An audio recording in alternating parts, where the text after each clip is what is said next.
So good morning, good afternoon and evening, everyone, and welcome to this webinar on financing shock-responsive social protection systems. This webinar is organized as part of our global program on improving synergies between social protection and public finance management, a program that was launched in 2020, funded by the European Union and implemented jointly by the International Labour Organization, UNICEF, and the Global Coalition for Social Protection Floors. Just briefly about the program, the overarching goal of this program is to strengthen national social protection systems, ensuring that these systems are risk-informed, resilient, and adaptable to respond to those shocks, including through improved linkages with public finance management and the increased financial sustainability. And as part of the Knowledge Exchange and Communications Initiative, this program is organizing a series of webinars so we can learn from our country experiences and contribute to the discussion and the debate on innovative solutions to increasing financing for strengthening social protection systems to achieve universal coverage for all. This particular webinar is second in series and will present concrete experiences from countries on innovative options for financing and building adaptive, responsive, resilient, shock-responsive social protection systems. And a special thanks to socialprotection.org for hosting this webinar today. So very briefly, the agenda for today, we'll have welcome remarks by Doerte Bosse, who is from the European Union, followed by which we will have the introduction on the program's approach to implementing shock-responsive programs by Celine, and followed by which Nupur is going to give a highlight on how do we do shock-responsive systems on the ground. This will set the tone for our country colleagues who will share their experiences implementing the programs on the ground. And then finally, we'll close the session with lessons learned for public finance management broadly from these experiences. I just wanted to now introduce the colleagues for today who will be the speakers. So very briefly, my name is Namrata Saraugi and I'm the social policy specialist working in UNICEF in New York, focusing mostly on social protection financing and also working on this particular program. Today, we're very excited to have with us Doerte Bosse, who's the head of sector for humanitarian coordination, social protection at the European Union Directorate-General for International Partnerships. And she brings in nearly 20 years of experience in development policy and international cooperation. And next we have Celine Perron-Bista, who is the Chief Technical Advisor at ILO in Geneva and also managing this project. We also have with us Nupur Kokreti, who is the Social Policy Specialist in UNICEF New York and who's the global lead on shock responsive social protection for the UNICEF, for the organization. And moving on next to our colleagues from the countries, we have Getachew Barhane, who's a social policy specialist at UNICEF in Ethiopia, and Bruno Dekeler, who's the WSM Asia coordinator in Nepal and who's been working in the country since 2014. We also have with us Carlos Galian, who is the Technical Officer for Social Protection Financing at ILO Geneva. So thank you, colleagues, for joining us and for taking our time to speak today. Just very quickly, some housekeeping rules for everyone. Just if you have questions, please do use the Q&A session Q&A box. Please state your name and organization, and if your question is directed to a specific speaker. If we do have time at the end of the webinar, we'll take up some questions, but if not, please do use the chat box, and the speakers will respond to the questions as they go, during the course of the webinar. And of course, please do feel free to share your impressions on Twitter using #SPOrgWebinar. With this, I hand over now to Doerte Bosse from the European Commission. Thank you, Doerte, for joining us, and over to you for the welcoming remarks. Thank you very much, Ramate. Yes, a welcome to everybody. Good morning, good afternoon. Welcome to the webinar on financing shock responsive social protection systems. So you must know, of course, it was already mentioned, the webinar is part of our global action on improving synergies between social protection on one side and with public finance management on the others, being managed together with the ILO, UNICEF, and the Global Coalition for Social Protection Floors. So we are very proud to fund this program here to better integrate social protection in national budget cycles. One of the action key priorities is really to develop and to apply shock-sensitive social protection programs and systems. So this is part of the overall design. It already has been, and before the outbreak of COVID-19, interestingly, so it came in very handy time-wise. So perhaps the first big question is why social protection in this context, why it is so important. So social protection is a fundamental policy tool for responding to different shocks. So firstly, it helps people to recover faster from a shock, no, by protecting them from losing protected assets or falling into negative coping mechanism. Secondly, social protection helps as well to support aggregate demand. As a result, it acts as an economic stabilizer. And thirdly, and my last point here is, if such programs are well designed, it leaves governments with more options, no, and to be better prepared to respond quickly by scaling up what is already in place. And we have seen this over COVID-19, the countries which already had those kind of systems in place to respond quickly. Perhaps the next question would be, what is shock responsive social protection? Because we are talking about this lately, there has been a lot about adaptive social protection, shock responsive social protection, especially after COVID at the international level. So a shock responsive social protection system is a system that is easy to scale up when needed. Yeah, and normally the most important ingredients which need to be in place could be, for example, appropriate legal and policy framework to support those affected by a shock, then tools, information systems to identify those who are affected, then the finance should be there in order to be able to scale up those systems when shock happens, and meaning vertically and horizontally increase. And those systems, the delivery systems need to be robust, easy to use by nature. All this needs to be developed as well in a continuous dialogue with partners and civil society. This seminar here today concentrates on the financing, and we are looking into lessons learned from our global action on social protection and public finance management, as already mentioned. So next big question, I'm almost coming to the end here of my introductory words. Why is financing shock responsive social protection more important than ever? I mean, we really learned this over time. I mean, before it was always kind of an important ingredient of social protection to link short, medium, long-term responses, but now we are really confronted with various crises, no, not only COVID-19, which hopefully is coming to an end, but lately there's very much the talk about the increasing frequency and severity of disasters crisis. Right now, we are facing variable crises linked to the Ukraine invasion, which is food crisis, soaring energy prices, and macroeconomic instability. And all this has an impact on how we design social protection. This means it's not only countries which would be how to say, the usual countries where we would intervene with adaptive social protection systems, but we have to increase the number of countries we need to address, where we need to kind of offer or help support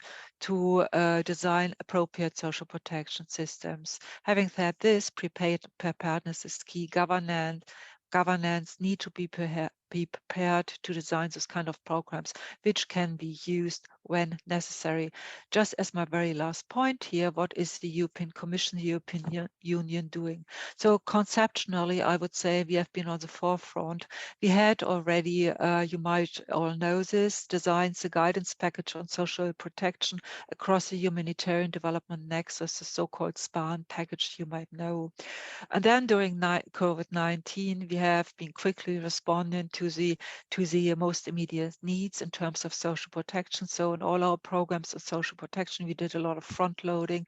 We were lowering conditionalities. In our thematic program, we are looking in here today. We did 2 different calls to respond to COVID-19 short-term needs. And for your information, in our new generation of social protection programs, the bilaterals with partner countries, the number has been increasing. And in many, we have seen bits and pieces, actually up to full programs looking into adaptive social protection, really addressing short-term needs, being part of national social protection system building. So going forward, we are very eager to learn here today as well from your feedback, what you are doing, what we could further build in our programs.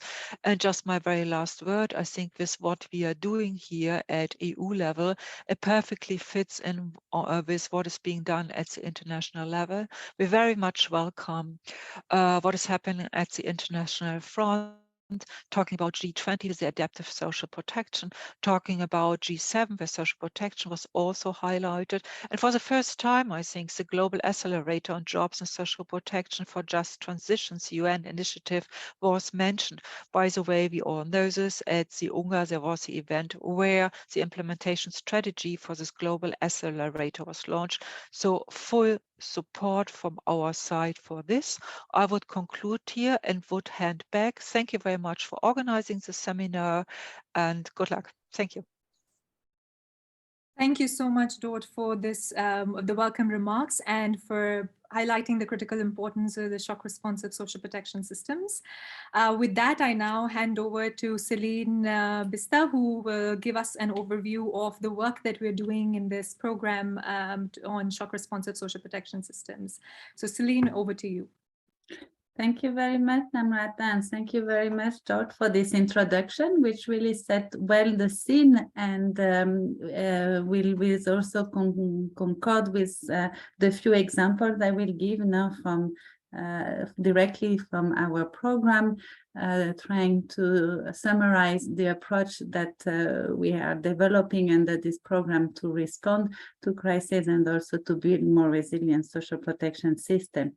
As it was introduced, the program was launched in 2019 at a time where we had no idea that COVID crisis will hit not only the country, but also globally. And this initiative, the program on social protection and public finance management, promptly addressed the social challenges of the COVID-19 crisis. And it's not drawing the lessons, it's not time to draw the lesson to build more shock resilient social protection system. Just to give a bit more of context under which we are working. So the COVID-19 pandemic, but also now the current prices, volatility, and the fragile economic recovery in many of the countries, together with the risk of systemic crises, as highlighted by Doerte, including the climate change crisis, have really reaffirmed the need to develop human-centered and right-based social protection strategies and systems to protect all and everyone in case of crisis and shocks.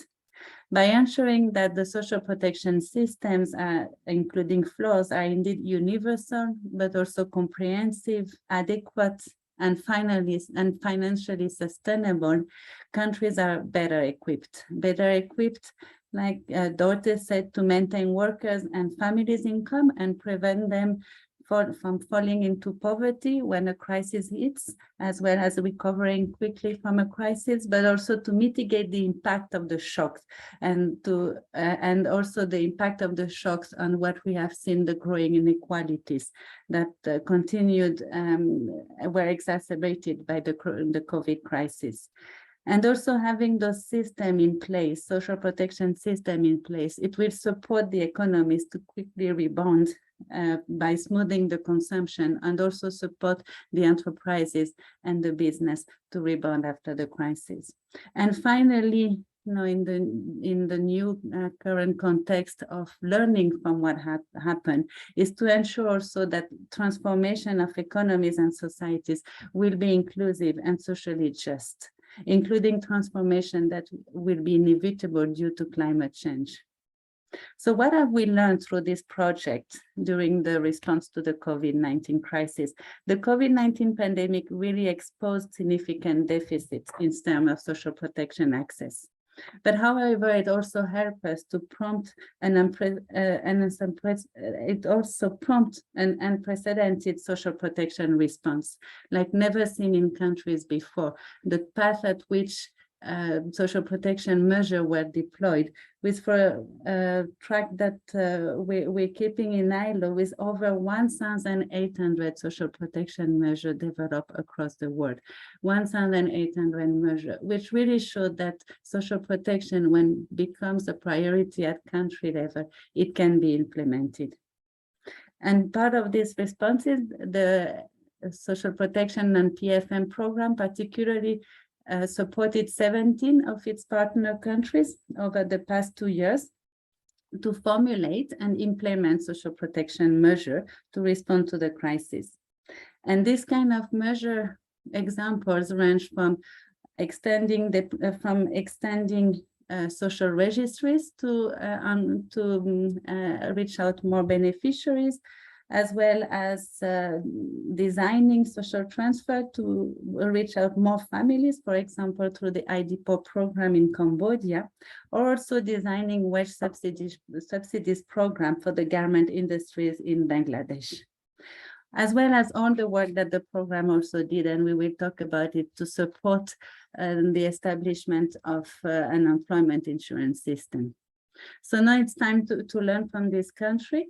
And just 3 points to sum up the approach that we are now developing or we are implementing to learn from the COVID response to build more resilient social protection system, working on 3 different fronts. First, really the extension of social protection. And this extension of social protection is really to go beyond just the one-off crisis response, but to build those universal social protection system. The second approach is really to link social, and in the extension, of social protection, the important also area of intervention of the program is supporting governments to design and implement strategy for extending social protection to workers in the informal economy, as well as persons with disability. And always keeping in this extension a clear objective of turning the social protection system more gender sensitive. The second area of this approach is really, as Doerte said, to link with public finance management by helping government to secure adequate financing, including by creating fiscal space and protecting social protection expenditure, especially in this terms of possible austerity measures, and also strengthening the governance and of the social protection system to ensure their sustainability and resilience to future shocks. And finally, in the area of PFM, there is also a lot of work on improving the planning, the execution and monitoring of the social protection budget, to guarantee, and also guaranteeing that the social protection budgets effectively reach out the beneficiary, and the better coordination between the ministries of finance and ministries in charge of social protection.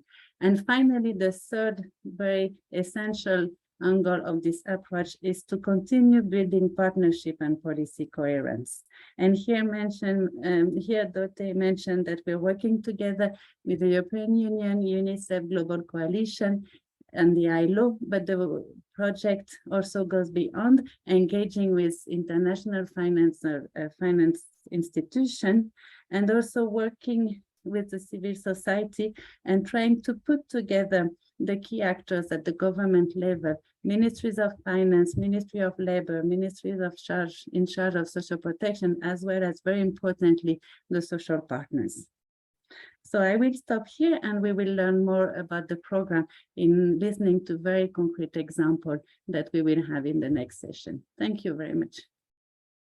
Thank you, Celine, so much for sharing the spirit of our program and also highlighting so clearly their approach to working on shock responsive systems on the ground. And I think it sets the tone for our next speaker, Nupur, who's going to talk about how doing shock responsive systems on the ground. So Nupur, over to you. Thank you. Thanks, Namrata. And I will go straight into the presentation. I hope you can see my screen. Yes. Okay, brilliant.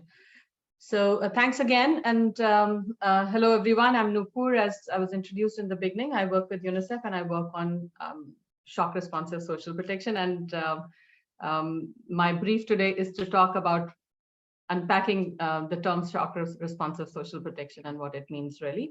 So I will be short and sweet. If I'm rushing through anything or if you have questions, please do put them in the chat box. So my presentation is in two parts. The first part is on unpacking the term shock responsive social protection, and the other is quickly to end with a few key considerations for child-sensitive shock responsive social protection. So let's start with unpacking the term shock responsive social protection. We keep hearing this term quite a lot, not just shock responsive social protection. There are many more terms that we hear, like adaptive social protection or shock sensitive social protection. There are many terminologies around.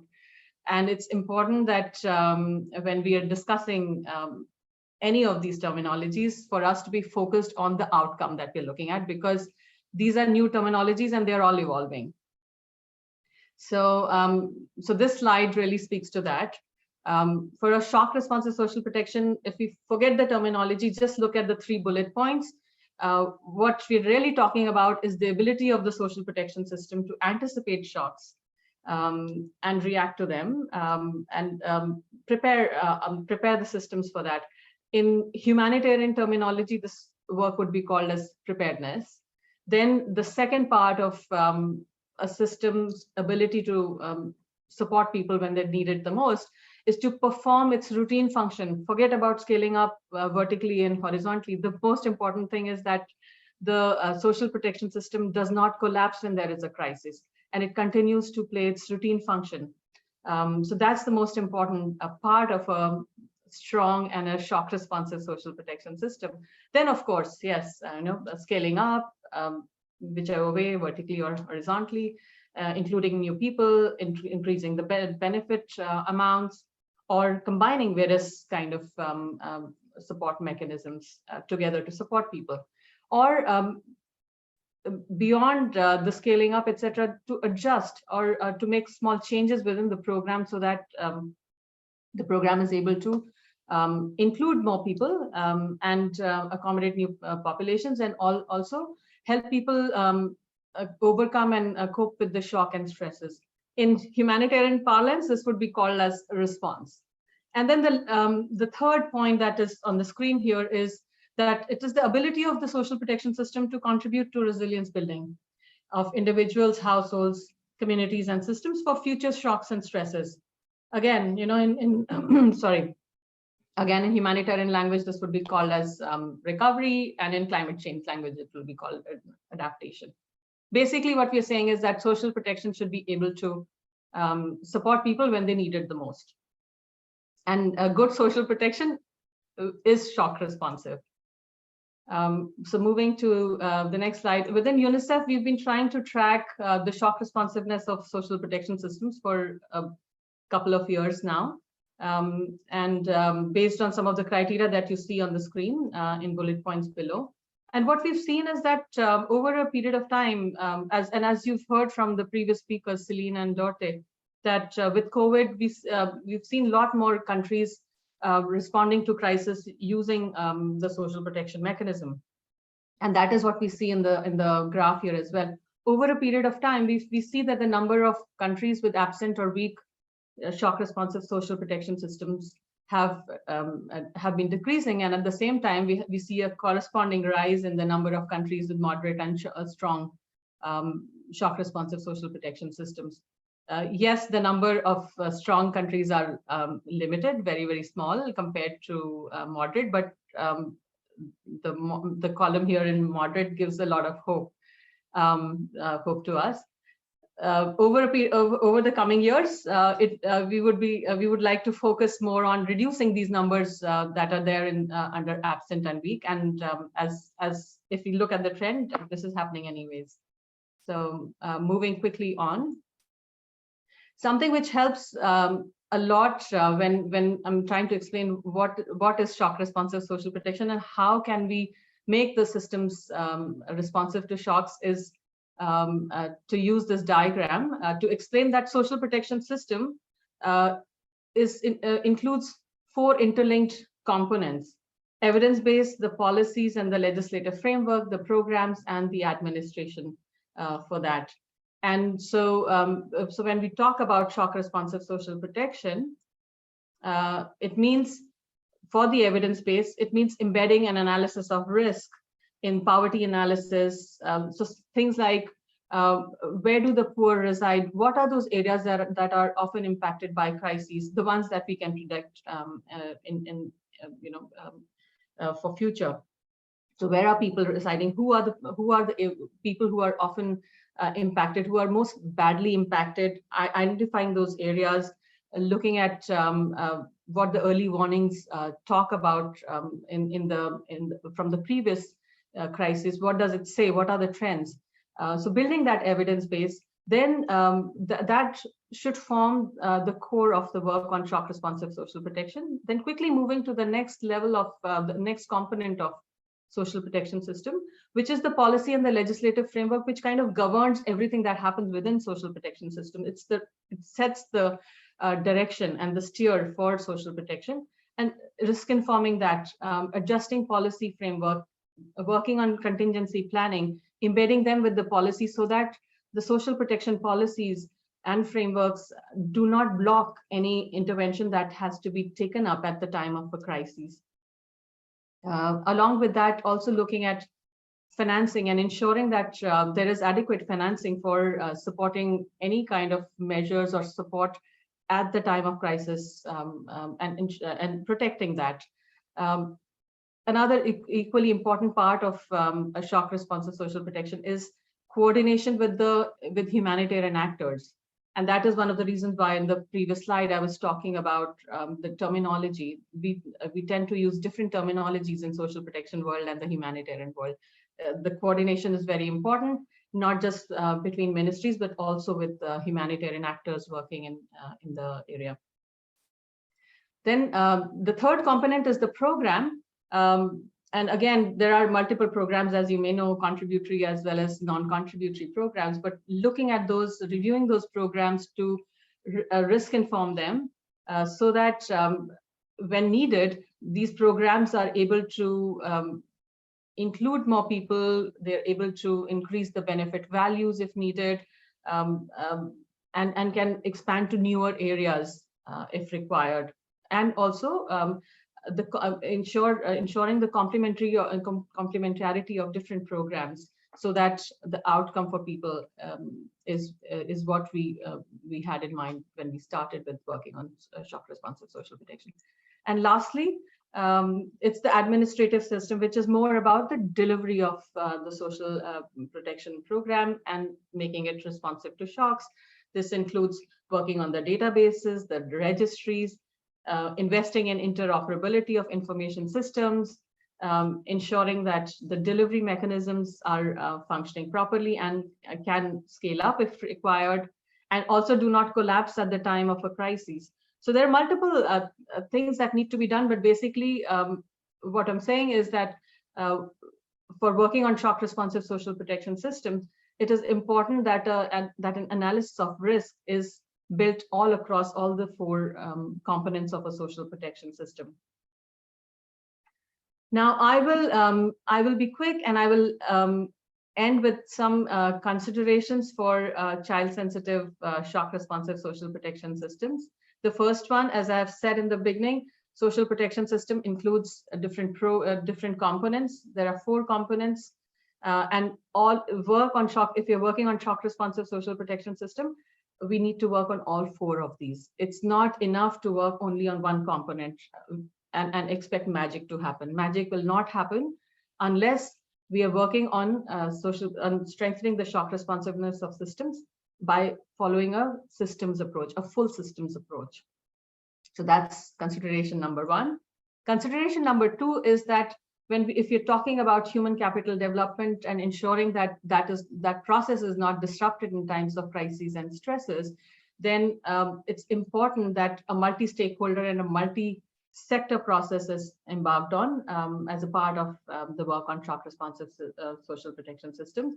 This means not just working across, as I said in the previous, when I was talking earlier, that it's not just about ensuring coordination internally within government ministries that may be responsible for outcomes for children, but also a vertical coordination within the government systems with the local governments and the national governments responsible for crisis response. The DRM ministries are the ones that are most important when it comes to shock responsive social protection, but so are the humanitarian actors who are, especially in countries that are prone to recurrent crisis. We do have a long-standing presence of humanitarian agencies, and it's important that we're all working together in coordination to strengthen the systems so that they're able to respond to the needs of people as and when they need it. The third consideration is that it's, as I said again, and I'm repeating it, as I said previously, and I'm repeating it again, that shock responsive social protection is not only about expansions. The most important thing a social protection system can do in times of a crisis or stress is that it continues to function and it is not disrupted at a time when people need it the most. The fourth consideration for me is that this is an incremental process. Don't expect shock responsive social protection as a one-off activity. It can never be a one-off activity, and it is an incremental process. So look at it as a longer-term process and not something which can be done in 1 year. And the last point that I want to make, and should work as a segue for the presentations from countries, is money, budget. It's important that all the commitments that are made on shock responsive social protection are not just left as analysis, but there is budgetary allocation made to ensure that the systems are responsive to shocks. So with that, I'm going to end my presentation and hand it back to Namrata. Thank you very much. Thank you. Thank you so much, Nupur, for unpacking so clearly what shock responsive social protection systems mean, and also sharing how can we think about doing shock responsive systems on the ground and the approaches to it. And now we move on to the next segment, which is on sharing country experiences on implementing programs. And I would now like to invite Getachew to talk about his experience in Ethiopia. Getachew, over to you.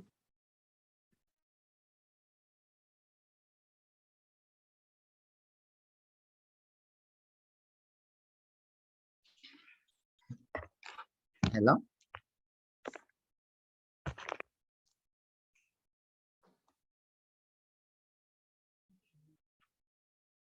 Hello.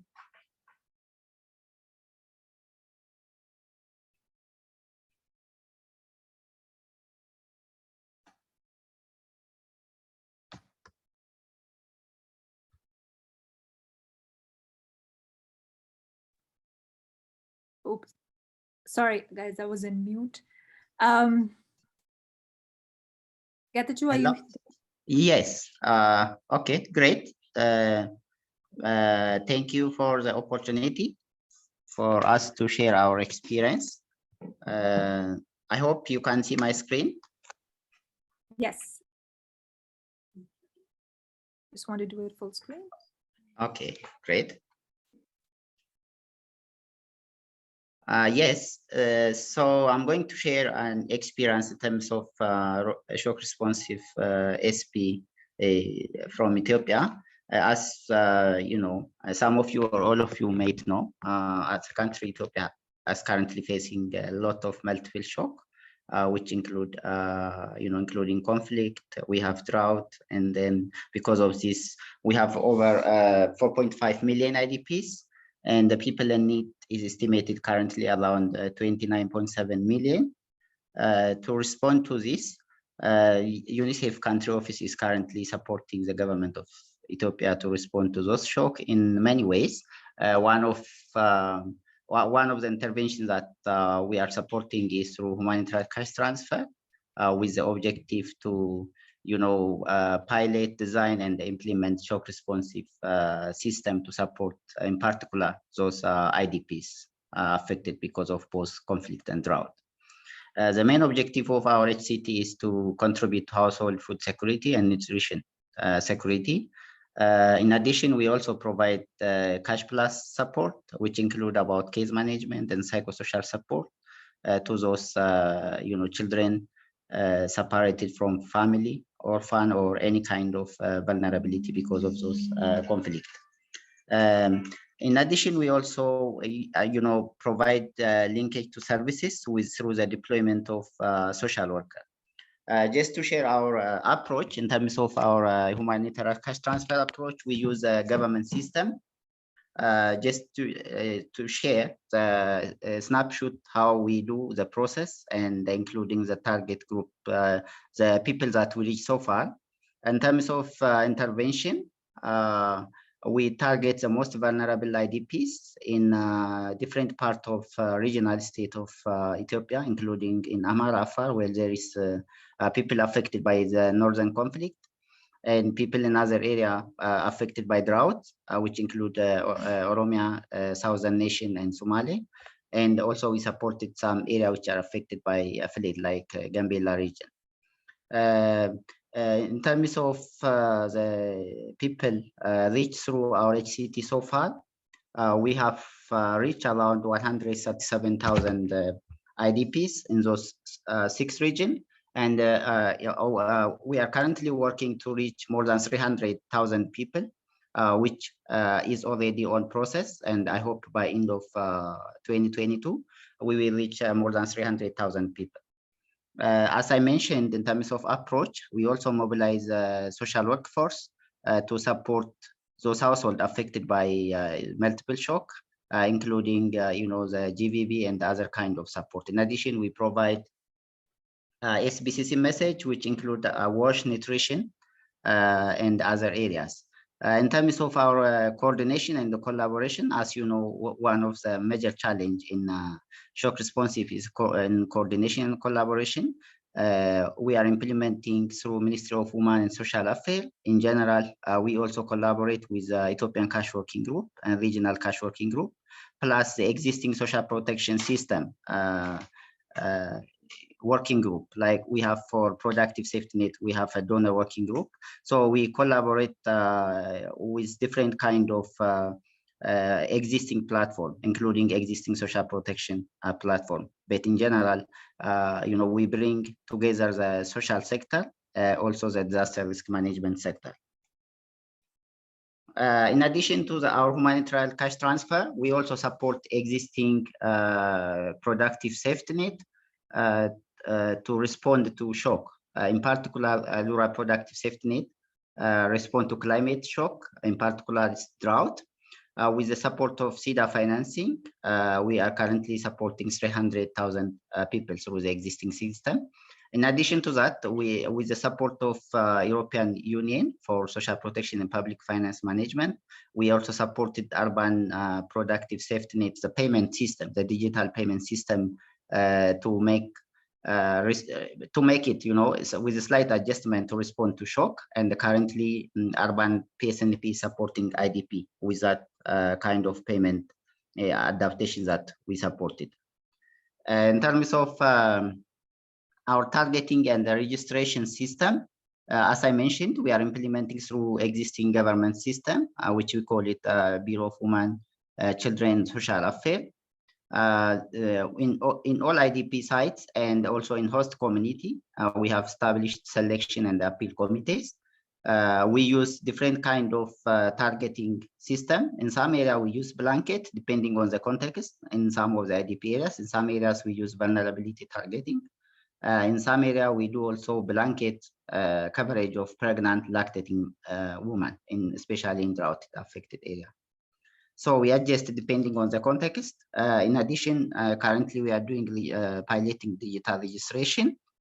We are also in process to start to provide top-ups to persons with disabilities, those among those vulnerable IDPs. In terms of our monitoring system, including EU financing, we also supported the government to utilize Kobo Collect to use a PDM, and that Kobo Collect, as you know, it's online system, but we configured it into the government server system, which is currently utilized by government for the post-distribution monitoring. In terms of learning so far, based on the PDM and other kind of qualitative interview, we found that nearly all households uses cash to buy food, drinking water, and clothes for their children. We also find out there is no major challenge in accessing cash from bank, except there is a long time waiting at bank, to collect the payment. And besides that, those beneficiary or our people affected by the conflict were satisfied with the cash transfer value, because our existing social protection system transfer value is very small compared to what we are doing currently in HCT, which is aligned with the market value. We adjust also the transfer value in line with the market value. As I mentioned, we also deploy a community service worker to support the community, and the community also witnessed that. In terms of our future action, as I mentioned, the existing safety net systems are not supporting IDPs, especially the rural PSNP. That's why we are currently, supporting government to support IDPs through HCT. So we want to align, the existing PSNP to respond to shock by taking the lesson from our HCT. So currently we are doing a lot of advocacy and also evidence generation so that PSNP will be adjusted to support those IDPs. In addition, we are supporting drought, as the existing safety net system also support drought. So we are not creating any parallel to avoid any duplication. We use the existing system. Just to give you a few highlights, we have some witness from some of the beneficiaries. As you can see from the picture, her name is Yenubus, and she mentioned when we returned home after the fighting, it stopped. We didn't have anything to eat. I'm glad that I got the support. I bought, a snack of grain, and I also bought clothes and a book for my children. This is one of from one of our qualitative interview. In addition, Tizita from Hamara region, where there is no northern conflict currently going on, she also said, I'm making preparation to sell, my peanuts tomorrow. But she was grateful for the support, and the cash, supported her to start over. And we have also produced some kind of documentation video. Yeah, I'm not sure if we have to, to display that, but just sharing that cash transfer also support household to rebuild and recover from conflict and make children back to school. That was the witness from the beneficiary side. That's all from my side. Over to you. But in case we have time, it's a 3-minute video. I can also display the video. Thank you so much. Thank you. Thank you so much, Getachew, for the presentation and for sharing how you worked with the government to implement the program. Very insightful. Maybe I could ask if you could share the video link maybe on the chat box so maybe people can refer to it at a later point so we have it on record. So thank you so much. And I just wanted to remind everyone, if you have any questions to Getachew or to any other speakers, please do use the chat box and do direct the questions to them directly. So thank you. Moving on next, I'd like to invite Bruno, and he's going to talk about his experience working in Nepal. So Bruno, over to you.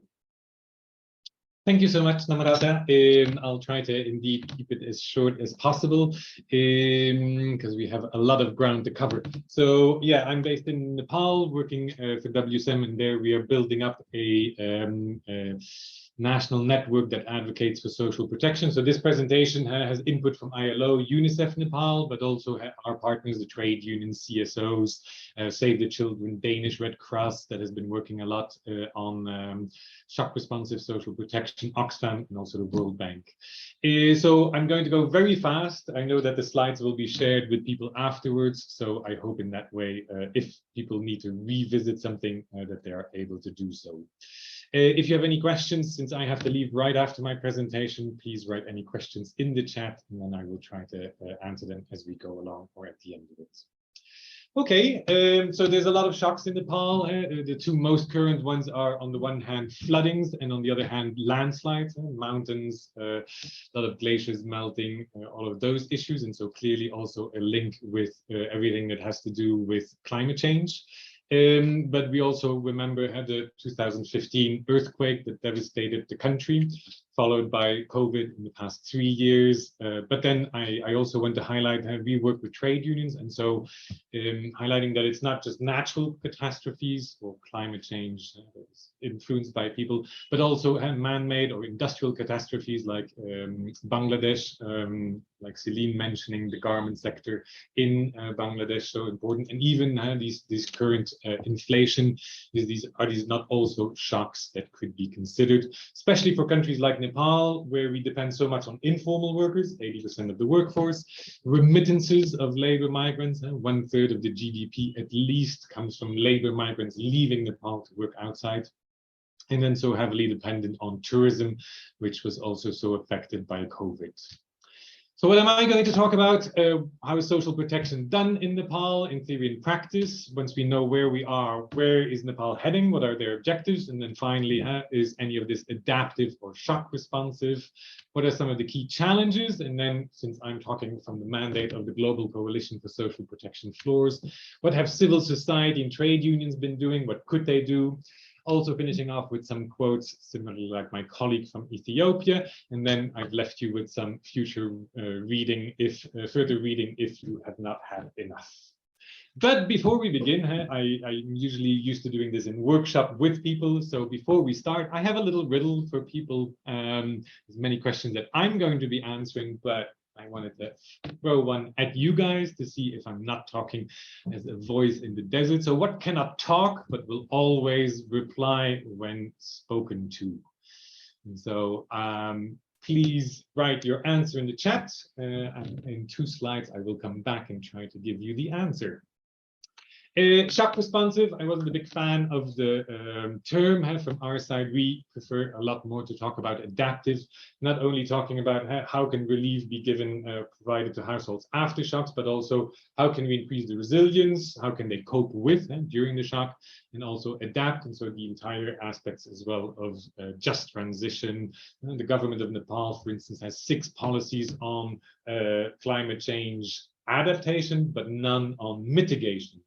So in that sense, I think it is important, especially for a country like Nepal that suffers a lot from it, to also talk about it. For those who have written the answer in the chat, let's see if people have found the answer. What cannot talk but will always reply when spoken to? I was, of course, referring to the echo. And so in the same sense, I hope that while I'm talking, it will not be in the void, but that what I'm sharing is going to be resonating with you. All right, after this little energizer, let's go into social protection. So in Nepal, it's definitely on the rise. There weren't that many previously, but they are rapidly increasing. Currently, there's about 85 that are currently operational, but they're spread over 12 ministries, lack of coordination, we all know. There are 3, however, that I'm going to highlight a little bit when we're talking about the shock responsive, which is one, the Social Security Fund that was launched very recently 5 years ago, and that is a contributory one. The National Health Insurance in time of COVID, of course, very relevant. And the last one being the Prime Minister Employment Program that was supposed to provide guaranteed work. I will get back to those afterwards. So many schemes on the rise. And so in that sense, also in Nepal, expenditure to social protection is on the rise. In real expenditure over the past 10 years has gone up by 3-fold. And so also different groups have some sort of coverage. UNICEF has been working very much to expand the child nutrition grant, which is slowly reaching all of them. But the main chunk of it still goes to elderly, and there, to be very frank, it just goes to a lot of the civil servants, police, teachers, army officers, and those take up the huge bulk of social protection, leaving sometimes little space for all the rest. So this is a little bit the different social protection floors and how they are covered. Last topic is an element that is often neglected in social protection, the labor market policies. And there, since 2018, there is also the Prime Minister Employment Program, PMEP, which aims to offer work at least 100 days of guaranteed employment to everybody, which in the beginning didn't manage. There were last year 600,000 people applying for it, only 181,000 managed to get it. They also don't reach the 100 days. But where the first 2 years, that was only 16 days, it has gone up to 17, and even the minimum wage has slowly been increasing. But that one is very interesting because it has created employment service centers at all local federal units. There's now a database of these people that are willing to work for minimum wage. And so while there's no unemployment scheme, this one could be very useful as well to talk about unemployment benefits. And so where in the way forward, they want to focus also on using that scheme to develop the skills, vocational skills of workers, and link it with the agriculture modernization program. And there I go again in an adaptation, not just responding to shocks, but reducing the risks that just transition toward greener jobs that we are focusing on. All right, so in that sense, there's a lot of legal basis. The Constitution of 2015 enshrined a lot of these rights, but where are our problems? Only 1/3 of the Nepali population is currently covered, and especially not the informal or the migrant workers who constitute these bulk. Also, the access to health, this insurance program is not having the success. Only 15% is covered. In terms of people with disabilities, only about 13 to 47% of people are receiving it. And so there are still many, many gaps, people falling in the gaps of the umbrella. There's also a new federalization process ongoing, and the Constitution of 2015 made provinces and local levels more competent, but so they don't have coordination. They're very often struggling to know what should be priorities, etc. There's no overarching, and so in that sense, they're very much working on a social protection integrated framework that would help this, which is under draft. So, okay, we've already come a certain way. What are the goals for Nepal? They are quite ambitious. They want to get by 2024, 60% covered instead of the current 1/3, and 100% under the health insurance by 2043. So very ambitious goals, and the coverage also going up, hopefully also with linked with the system of ID that is being rolled out, and that by 2024 should enroll everybody, and then hopefully also permit people to access it more quickly. Going to that response to shocks, so far it has been mostly, okay, a disaster happens, let's create a new institution, let's create a new scheme. These are not scalable. Very often the Nepali government is very reluctant to give cash. After the earthquake, only 15% was provided as cash by the government. UNICEF, for instance, provided 400,000 children with €30 or 3,000 rupee extra cash. So there's still a lot of misconception from the government that if we give cash, it will be spent on booze and cigarettes. Also, these new levels of federalized governments, they have this mandate, but they could do it better. They know the needs, but they are not used to it. And it could also create these discrepancies between different regions. I'm not going to go into all of the examples. This was just to illustrate that per disaster, if it's a flash flood, if somebody's struck by lightning, all of these loss of cattle, they each have their own systems, but there's no integrated framework just to simulate this. A little bit about the COVID-19 impact. Over half of the population lost their job. This is maybe more due to the lockdown than really COVID in itself. It was not that badly hit in terms of people by the disease, but several months of closing, people lost their revenue. 19% struggled to feed daily, and so also the remittances, all of these labor migrants that were stuck, tourism declined. There was no current unemployment scheme. It's something that a lot of countries like mine and Belgium used, but there is that Prime Minister Employment Program that could have been used, but that was not. There was a lot of intensive lobbying also from our partners, the trade unions, and that at least ensured that employers had to pay the salaries. And the government, for the first time, was going to substitute and deposit their contributions both from employers and employees to the contributory system of the Social Security Fund. So this is so important because in Nepal, 1/3 of every household suffers a shock at least once a year, with of course the most vulnerable, most affected. And as I said, these are not affected. Since this is much of this has been covered, I'm going to skip through this. The necessity of an integrated social registry, but that for us the best way to build this database is not to have all of these different schemes rolled out, but to enroll everybody and then adapt it. I'm going to skip this. Of course, the institutional coordination, also with the disaster risk management and the social protection agencies. And so there from the CSOs, we really advocate to start from 3 databases that are already very all-encompassing: the civil registry, social registry platform, and then those national IDs. And then each time phase in the different programs, and then add the last step of early warning if there are a lot of areas where we know populations will be affected by landslide floodings. Set up the system, which I will go back to based on, for instance, the Red Cross that has been working with that. Since we're talking a lot about financing, how would we do this? Well, first of all, for social protection itself, it's on the rise. That's a good thing. Much of the government budget is not spent. There's very often issues of enrollment, of rolling it out and reaching them. So that is one area where especially our members can still do a lot. These federalized levels have received very often budgets, and so there is fiscal space. Also, pilot projects, they're working in certain areas. Oh, we will start paying the contribution for these informal workers from the construction side, see how much it costs, and then we can see if that can be transported to the central level.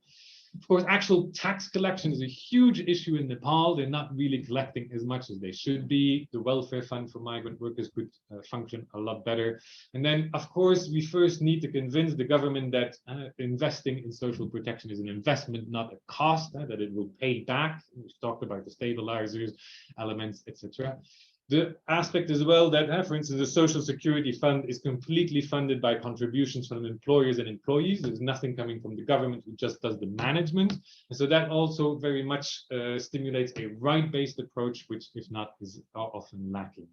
And then I would go amiss if I did not at least refer also to the initiative of the Global Fund for Social Protection that could assist countries in sort of setting up these pilot schemes. There's a lot that civil society can do. I'm not going to go too much into it, but the first, except for 2 elements, to ensure that their members are enrolled in these schemes, so that afterwards they can be reached, and ensure that these lists are complete, which is a very important task. And then afterwards, indeed, advocate and facilitate relief that is being provided. But their main role is, as it was said, strong, robust social protection systems, covering all, not too many criterias. There we sometimes bump into other institutions that have a different approach, only targeting, for instance, the poorest. I wanted to give the example of the forecast-based action here, Danish Red Cross and Nepal Red Cross working to provide support using these links. Very often also banks thinking, these should not go to a specific scheme. Can it be used for something else? So there's still a lot of misconceptions and obstacles to avoid, as well as saying, okay, once we're after a shock, this is not anymore about poverty. We don't need to prove that you needed it, but this is proving that you were affected by a shock. Another example is with the support of UNICEF and Save the Children, all the aspects of the child-sensitive adaptive social protection has already been explained previously. a little bit that is sometimes more forgotten. Trade unions work on decent work, and so in there they focus a lot on occupational health and safety, which, for instance, during COVID was so important. Looking at health workers, how they are being rolled out, but also for the first time they organized a seminar on what is the mental well-being and stress management during this crisis, if I can be contaminated. That was the first time that they looked specifically for the mental well-being of workers. I won't go too much into the research and studies that have been done, rapid assessments of sectors, looking at, okay, from our workers, what is the reality on the ground, how many people are being paid, how many enterprises have shut partially or not. I'm going to finish off here with two quotes. One is from Vishnu Rimal, who was the patron of one of the trade unions and a political advisor from the Prime Minister while the Contributory Social Security Fund was launched. The foundation of socialism in country, guarantee employment, education, health, and social security, very much from the side of the politicians. But if we look at the side of the beneficiaries, I met the mother of a 3-year-old Aran who was reading child nutrition allowance, saying that, okay, I remember who installed a scheme, and I will take that into consideration when I vote, because that is only fair. Keeping them accountable in that entire aspect of right-based approach there as well. Last slide is just key challenges and the way forward. To ensure for Nepal, it's very much how to enroll everybody, how to get the coverage. That can happen through things like the national ID, but also on massive scales through the CSOs and trade unions, especially when we are talking about contributory parts. This need for the integrated framework, we again have to highlight there very often that means that the multi-stakeholders have to be there, not just at the design, but also at the implementation and the evaluation of these schemes. And then ensuring that fiscal sustainability, contributions are there, but there are also alternatives, as I've mentioned. That is it. These are some references and links to some of the documents. Of course, socialprotection.org also has a lot of them. I would be amiss to also particularly highlight the ILO study, and I thank you for your attention. Thank you. Thank you so much, Bruno, for the comprehensive presentation and for sharing your experience from Nepal. I especially like the little riddle, and I have to admit I wasn't able to guess it. So good job to Louise and your 8-year-old. But Bruno, before you leave, I see there is a question for you in the chat box. So if you can respond to it, and colleagues asking you if you have any specific questions for him, please, this is the time. And now I hand over to Celine, who is going to talk about the other country experiences from Bangladesh, Sri Lanka, Peru. Celine, over to you. Thank you, Namrata. We have some very interesting presentation and country examples so far. I'm really excited not to talk to you a bit more about the response through unemployment protection, and we're going to look in particular at four countries that also receive support from the SPPFM program. And through this presentation, we will also connect with Peru and beneficiaries. And I hope that the technology will allow us to have a smooth transition directly to Peru. I'm going to share, my presentation. So we have also a visual with nice pictures as well. Yeah.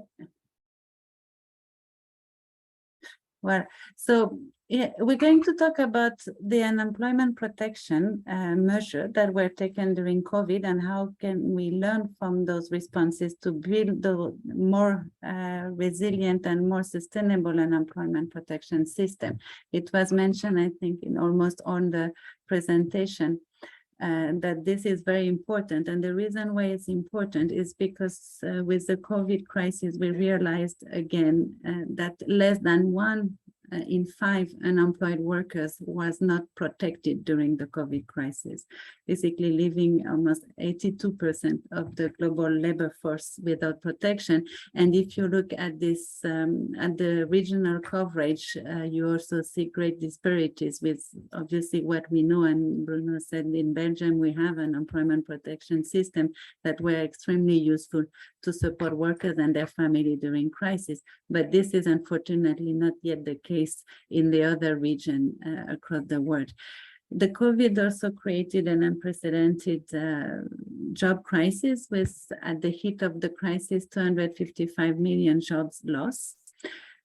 Some positive notes still about the situation is we have seen prior to the COVID and also during COVID, because the preparatory work and technical work was done prior to the COVID, countries using their unemployment insurance system to support the COVID response, and even countries of middle and low income countries, so the economies. So this idea that unemployment insurance is only for developed economies. No, we have Cape Verde, Indonesia, Malaysia, but also Ecuador, Vietnam, other examples that we have throughout the world, that middle income countries can also establish those systems. And we will see in this presentation and the lesson we learned from the countries supported by the project, that those also has some challenges when we're trying to implement unemployment insurance in low-income countries and middle-income countries. Also, unemployment protection came very strongly part of the recovery as well, the recovery policies as well, with a clear message that unemployment protection will be absolutely needed also to support structural changes of the economy, and in particular adaptation to the climate change crisis and the greener of the economy. Quickly, what I was saying in the introduction, over 100, almost 1,800 measures were social protection measures during the COVID. And if you look at the graph of this, of the monitor of the social protection response during COVID, a third of this response were really to protect employment or income, and that was a direct response from government realizing the lack of or the gap in terms of unemployment protection in their countries. Quickly, the approach that we're promoting through this program is the one really embedded in the International Labour Standards, and in particular the Employment Protection and Protection Against Unemployment Convention and the Social Security Minimum Standards Convention, that do not only look at social insurance as the response for unemployment protection, but also how we can build systems that will also coordinate and combine different approaches, including through social assistance. And what is really important and at the core of especially the Convention on Employment Protection and Protection Against Unemployment is unemployment protection and unemployment insurance is not only the income support that family will receive, but it's also and foremost all the support that a job seeker will receive to return quickly to work, to full and productive employment, but also an employment that matches with the schemes. And this is where unemployment insurance schemes are also very important to support the enterprises and the business to rebound from the crisis. So really this double objective of income security through the unemployment insurance allowance or benefits, and also on this range of services through active labor market policy, only the combination will allow an effective unemployment insurance to be implemented in countries. Now, if we go to the country example, I was mentioning very rapidly Bangladesh, and Bruno also talked a little bit about it. The garments sector was very badly hit by the COVID crisis and the slowdown of the economy and the lockdown, with hundreds of thousands of workers left without work or with reduced hours in Bangladesh. And the response was jointly with the European Union delegation and the German government through the BMZ to help designing a wage subsidy program to support those workers who were with reduced hours during the COVID lockdown. And that was the lesson learned from this experience in Bangladesh, is that it's very important to engage with a representative of workers and employers for the identification criteria and the selection of the enterprises and workers, also the level and duration of benefits, and to very engage in a well-informed social dialogues to provide all the information needed for the social partners to also help defining on this criteria. That was in the example of the wage subsidy program in Bangladesh. The project also shared information, country experiences, as well as explain the approach that is embedded in these two standards that I mentioned earlier. And this wage subsidy program, as it was already mentioned before, should not only be a one-off crisis, and in the case of Bangladesh, this response led to a broader social dialogue, broader than the garment sector, to really set the basis for the future unemployment insurance schemes, with a consensus also among the tripartite partners to continue working to establish the criteria and the institutional setup for these future schemes in Bangladesh. Another example, or another lesson learned through the example of Ecuador, is the importance of having an adequate level of protection. And in the case of Ecuador, what was noted from the beginning, at the beginning of the crisis, is yes, the unemployment insurance scheme was in place in the countries, but the qualifying condition, the condition to access to the benefits were too strict, leaving a lot of workers outside the possibility to receive their benefits when they needed.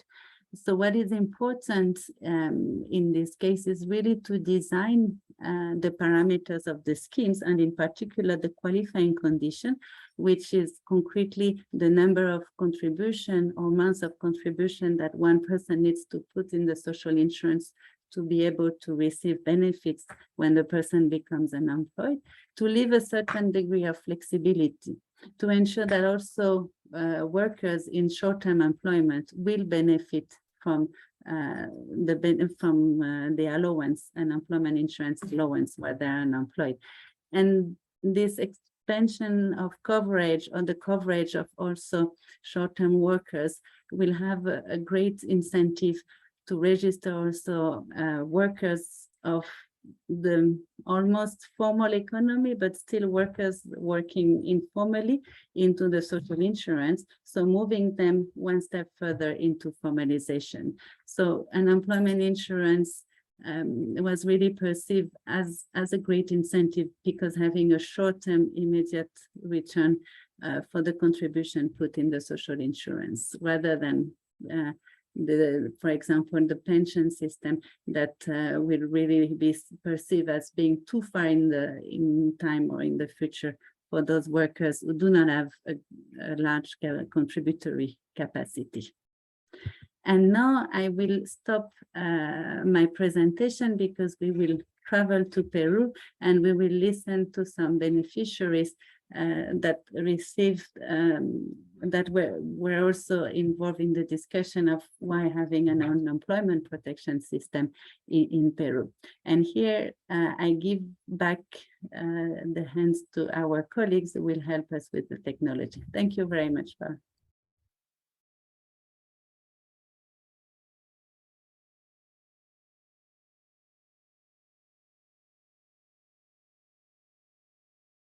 El coronavirus viene dejando una de las peores crisis económicas en la historia de nuestro país. Falta de un sustento económico obligó a las personas a volcarse a las calles, a buscárselas como sea, en pleno apogeo del virus. Muy pocos trabajos presenciales había.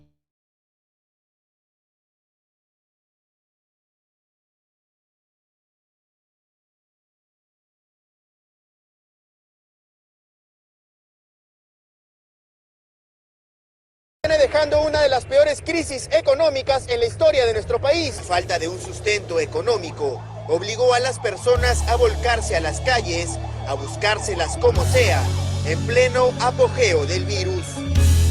Muy pocos trabajos presenciales había en ese momento. Yo no contaba con las herramientas adecuadas para trabajar desde mi casa. La verdad que fue difícil, Tuve que tratar de sobrevivir de cualquier forma, ¿no? Tratando de hacer algunos trabajos eventuales.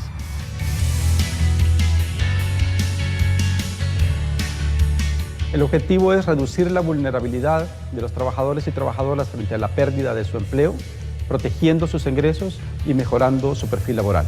Lo que se trata es que construyamos un círculo virtuoso en favor de las personas. El sistema integral de protección social frente al desempleo busca no solamente compensar esa falta de ingresos del trabajador y sus familias, sino que brindarle una oportunidad para construir nuevas competencias, habilidades, conocimientos que le facilite su reinserción en el mercado de trabajo. Yo antes de la pandemia tenía 2 trabajos, ¿no? Yo trabajaba de amanecida en un cine, ¿no? Y en el día me iba a trabajar a Gamarra, yo confeccionaba prendas. Después de la pandemia, pues me quedé sin trabajo. Son 3 los requisitos que plantea la propuesta. Por un lado, que haya tenido un contrato de trabajo formal en el sector privado. En segundo orden, que la desvinculación del empleo no haya sido imputable al trabajador. Y finalmente cumplir una serie de requisitos vinculados con aportaciones a un fondo colectivo por desempleo. Es decir, que compute 12 contribuciones, 12 aportaciones en los últimos 24 meses. La propuesta también aborda la situación de Lourdes, propiciando de que Lourdes o cualquier otra persona que no haya reunido los requisitos para acceder a la prestación económica pueda acceder a una serie de servicios y programas públicos de empleo para mejorar su perfil profesional y así acceder a una ruta de empleabilidad que le garantice acceder a un trabajo decente. La OIT, con el apoyo de la Unión Europea, promueven un modelo eficaz de protección social ante el desempleo para Perú. El objetivo es reducir la vulnerabilidad de los trabajadores y trabajadoras frente a la pérdida de empleo, protegiendo sus ingresos y fortaleciendo su perfil laboral.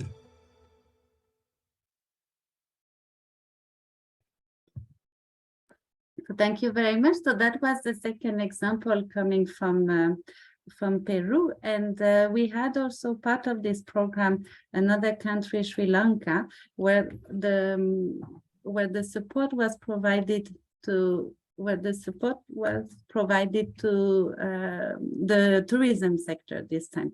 And what we learned from Sri Lanka is what is very needed also for an employment protection system to be put in place in country is to have a good institution of social insurance and a good culture of social insurance with strong institution in place to be able to link this new branch of unemployment insurance to the overall social insurance architecture in the system. And also the importance of having a strong network of public employment services to fulfill the second objective I was mentioning earlier of helping job seekers to return to work. So just my last slide to sum up with the key lesson learned we had from supporting the partner countries during the COVID crisis and still now to design more resilient unemployment protection system. The first one, the importance, especially in middle income countries, low income countries, the importance of having a well-developed set of public employment services concerning services, registration of job offer job seekers, and also services that are accessible not only in capital city, but throughout the country. Also to have, as I said, a good experience in the administration of other branch of social security. Is not a coincidence that unemployment insurance is often in country the last branch to be implemented because it requires a certain development of this administration and management information system also of social security and the link with the employment services. Also, as we said, to have adequate level of protection that can create an incentive for workers in the informal economy to join with also easy procedure to join to the social insurance, including the unemployment insurance. The extension of coverage and compliance among workers in formal sectors is one thing I think the COVID, when we talk about the social protection response, really created this awareness raising that it was important to be covered, especially in countries where some system and schemes exist. We still have some gap in terms of coverage for the formal workers. And those who were not covered realized how important it was also to register to social insurance when a crisis hit. Yeah. Unemployment insurance through social insurance will not be the only response, especially in economies where the informal economy and workers in this informal economy is still predominant and the majority. So it's important to explore alternative measures that will link to the active labor market policy and programs, and as well as the non-contributory social assistance, as I mentioned earlier. And finally, last point is the lesson learned we have from the social protection and PFM program also help us to develop the concept of integrated approach of social protection and employment that is really at the core of the global accelerator that Doerte mentioned in an opening remark. So with this slide, I will stop here, and Namrata, I'll give you back the floor. Thank you very much. Thank you so much, Celine, for the presentation. And with that, we wrap up the second segment of our webinar. And we're about 8 minutes left in the webinar, but we're just now moving next very quickly to the last segment, which is on just lessons learned and learning together from for lessons for public finance. And I hand over to Carlos to wrap up the session. Okay. Thank you so much, Namrata. Let me sure. Yeah.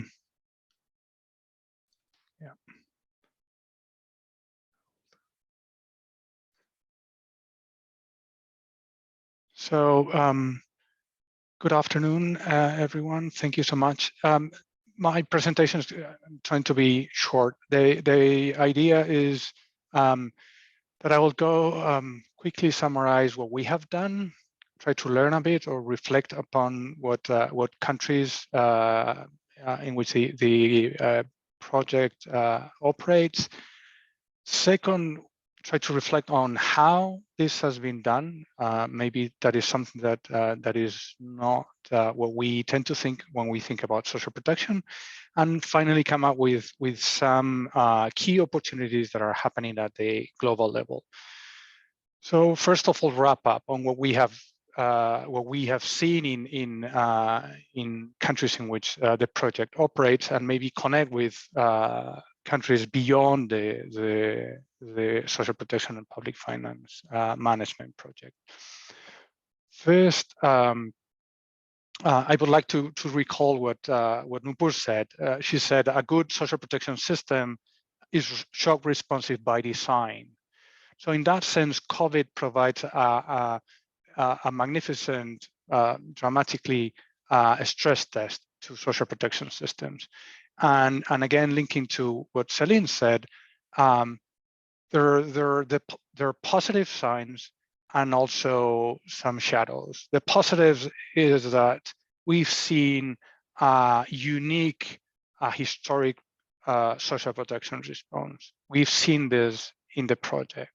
We've seen emergency cash transfers in Uganda and Ethiopia. We've seen wage subsidies in Bangladesh, Cambodia, and Ethiopia, as Celine just shared with you. We've seen countries in which programs have been revamped in order to integrate, expand vertically, as Nupur said, or horizontally. We've seen the use and development of social registries in Nepal, Nigeria, Senegal, and Cabo Verde. And we've seen modifications and extension of unemployment insurance and active labor market policies. As a side note, it is important to say that these changes, adaptations, or programs that happen in developing countries, in a way, were mirrored in developed countries.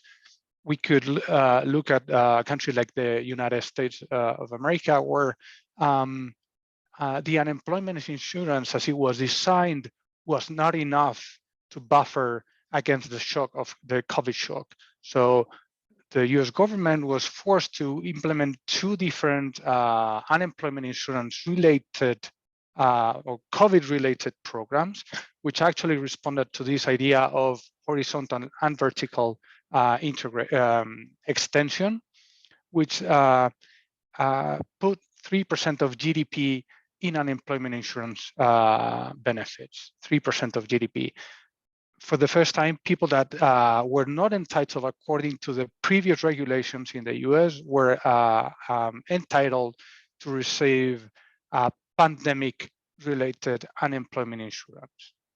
So just to note that it was not just developing countries as the ones that we're looking at in the project, the ones that had to redesign, revamp their social protection systems. So in terms of the positives, what this means is that there was political commitment, and there was an acknowledgement of the role of social protection as a key driver. On the other hand, what this means is that there were gaps in the existing programs. So now, if we take a step back from the actual responses, in a way, we could summarize the responses into three broad types. One are countries that probably were forced to design one-off programs, which is not ideal, but useful in order to cope with something that was not expected, and probably in countries where the social protection systems were not really well equipped to build upon what they already had in place. So there's one category. A second category could be, as Doerte said at the beginning, countries that had for which it was easy to scale up existing programs. In some cases, we've seen this in cash transfers, emergency cash transfers. Countries that already had national registries, it was pretty straightforward to move horizontally, so extend the coverage of existing programs, or even easier, to increase benefit level, easier in terms of administration, of course, and implementation. That is what has happened in many Latin American countries where social registries were pretty robust, and other countries, Senegal. And then there is a third category, which is social protection systems that have counter-cyclical responses embedded by design. And there typically we have unemployment insurance, but there should be other options that could be, in a way, designed in such a way that automatically, without needing an ad hoc decision by the government, could enter into force when required. And maybe as a lesson learned for the future, maybe the question for us as practitioners who work providing technical assistance to countries is how we can move beyond in a way leaving the decision of whether to expand or not expand to a particular executive or government towards a system that has certain rules that trigger a certain response, whether it is an expansion of a cash transfer program or an expansion of a work cash for work program, etc., which is triggered automatically depending on economic conditions, depending on economic shock, etc., etc., as unemployment insurance does, right? So that in terms of the what. Now I'm done with kind of the analysis or the assessment of what was done and what we can learn from that. And now we move to the second part, which we normally don't look that much into, which is about the how. How do we finance that? How those responses happen? Again, the project, the Social Protection and Public Finance project has been pretty active. We've worked in looking at creating fiscal space in Burkina Faso, Nepal. We work in providing financial options for these new schemes that we were talking about in Peru, Myanmar, and Togo. We're providing technical advice countries in terms of program-based budgeting.